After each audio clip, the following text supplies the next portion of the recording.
waddanka Masar ambassador Abdullahi Xasan Maxamuud taas ugu horeysa aan weydiinayaa Sacad Safir waxa ay tahay inaad sharaxaad guud aad ka siiso ummadda Soomaaliyeed qaabkii raggan aad dib ugu celiseen ama doonka aad ugu sawirteen isla markaana ku sii foole inay tagaan waddanka Soomaaliya.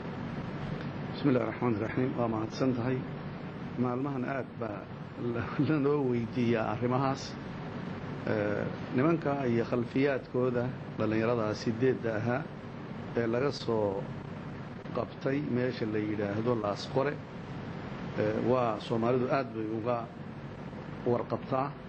nimankaasu waxay afduleen maraakiib laba markab oo dowladda Masar leedahay iyo 33 ruux oo maraakiibtaas ku ugaadhsanayay.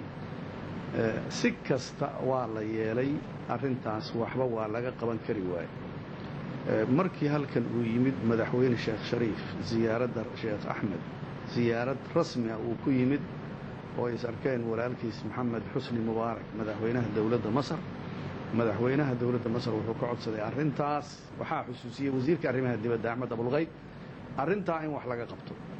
Sheekh Shariif wuxuu ballan qaaday wax alla wuxuu juhdi dhiibi karo iyo dadaal inuu arrintaa ku bixinayo laakiin ay gacanta niman garmaqaatayaal ah oo dhallinyaro ah ay ku jiraan.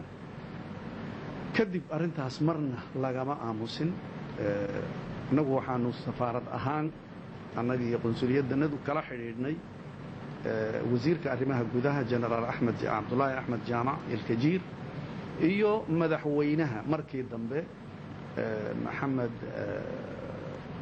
Faroole kulligood waxay la tacaatufayeen nimanka masriyiinta ee walaalaheena meeshaas lagu haysto in la soo daayo wax juhdi ah oo la hadheenna ma jiro. waxaan hubaa in dadka Soomaaliyeed uu kulligiis diidanaa dadkaas inay meesha ku xidhnaadaan muddada intaa leeg. almuhim arrintii waxay socotaba nimankii waa la soo daayey way yimaadeen. waxaan qabaa iskaashi labada dhinac ah Masar iyo Soomaali inay arrintaasi ku suura gashay. arrintan hadda aad kaga dhawaajisay Carabow oo ah nimanka xaaladoodii ka waran nimankii halkaa la keenay dalkan mas'uuliyiinta dowladda Masar way nala soo xidhiidheen waxayna yidhaahdeen u sameeya baasaboorro. annagu markan baasaboorro ma haynaan laakiin waxaanu u samaynaynaa warqado la yidhaahdo go home yaanu dalkaagii aad. warqadihiina waxaan samaynay maalintii bishan Agost ay ahayd 27 ee khamiista ahayd. waxaan filayaa wixii uun muddadaa ka dambaysa in ay u sii jeedaan dalkii.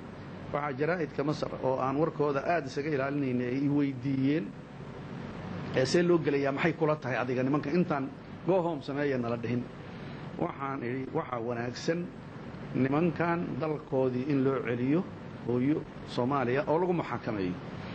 laakiin Masar hadda iyadaa gacanta ku haysa maraakiibtoodana mudday gacanta ku haysteen oo dhibaato way geysteen hadday muxaakamaynayso xaq bay u leedahay intaas.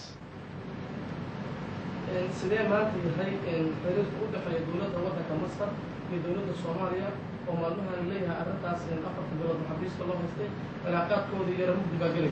ha ka yaabin waxaan qabaa calaaqaadka labada dal waa calaaqaad aad raasikha u ah buurahoo kale ah oo aan dhaqdhaqaaqaynin dabaylaha iyo acaasiirtu aynan dhaqaajinayn. waa laba dal oo walaalo ah kull almasaalix almushtaraka labada dal way u dhaxaysaa. Masarna hadda mowqifkeedu waa wanaagsan yahay naxwa dadkaas oo hadda la soo xidhay qaraasinada ama burcadbadeeda ah. waxaan u malayn calaaqaadka inayna waxba u dhimaynin dhibaatooyinkan hadda dhacay. waxaanan u malayn labada dowladood inay ka wada hadleen inkastoo tafaasiil aanan helin aniga. raggan sideedda ah ee dib loo celiyey sida maalmahan ba socotay waddanka Masar gudihiis in maxkamad loo diyaarinayo halkaan lagu maxkamadaynayo. raggan ma rag ka tirsan muqaabaraadka waddanka Masar ayaa ku saalanaya dowladda Puntland iskaashiga ah ay ku gaareen Soomaaliya. maya annaga waxaas war uma hayno tafaasiishaas ma ogin. in annaga xilka nala saaray wuxuu ahaa u sameeya bitaaqaatu safar yacni go home u sameeya oo aanan samaynin. waxaanan u malayn haddaan la rabin in dalkoodii lagu celiyo inaan la sameeyeen. annaguna dowladda Masar waa ku boorino waxaanu nihi dadkaas waxaa habboon in dalkoodii lagu celiyo oo lagu muxaakameeyo. waxaanad moodaa in warkaas ay dowladda Masar aqbashay inkastoo wax rasmi ah oo wada hadal ah oo kale aan ka samaynin arrintaas. rag ganacsato ah oo aad u fara badan oo Soomaali ah waxna ka dhoofiyay waddanka Masar geeya Soomaaliya daawado kale iyo rag ka keena badeecado Soomaaliya ayaa inta badan walwal arrintaas ku saabsan maalmahan soo food saaray badan ay ka qabaan waddanka Masar maxaa u sheegaysaa raggaas ganacsatada si kastaba ha ku yimaadee geela Soomaalida hilibkiisa qaahira waa laga cunaa meesha ugu weyn oo hilibka laga iibsado ku taala Jiiza meesha duqi la yiraahdo Mustafa geela lagu qalo wuxuu ku faanaa inuu geel Soomaaliyeed yahay waxna kama dhibayso dhibka yar iyo xagtinta yar ee dhacday labada dal iyo calaaqaadkoodii ma qabo calaaqaadka tijaariga Masar iyo Soomaaliya inay weyn yihiin sida hadda adigu u sheegtay laakiin waxay hadda la weynaan la yihiin cilla labada dal dhexta lama aha dhibaatada dalkeena ka jirta oo ictimaadkii uusan jirin istiraad iyo tasdiir aan dalkeenu ka jirin oo inaan ka furayn bangiyadii waaweynaa ee adduunka la macaamaloon lahaa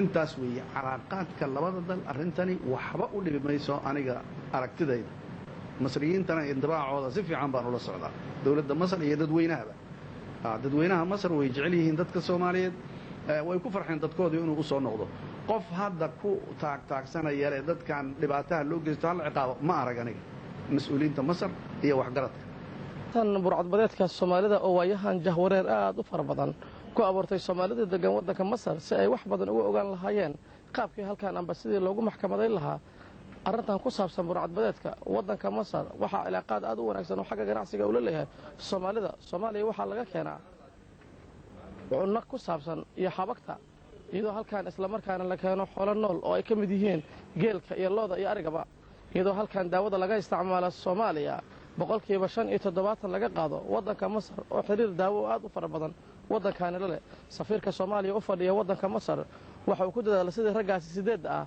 loogu celi lahaa waddanka Soomaaliya isla markaana loogu wareejin lahaa maamul goboleedka Puntland Mahad Carab oo Cali telefishinka Universal safaaradda Soomaaliya ee waddanka Masar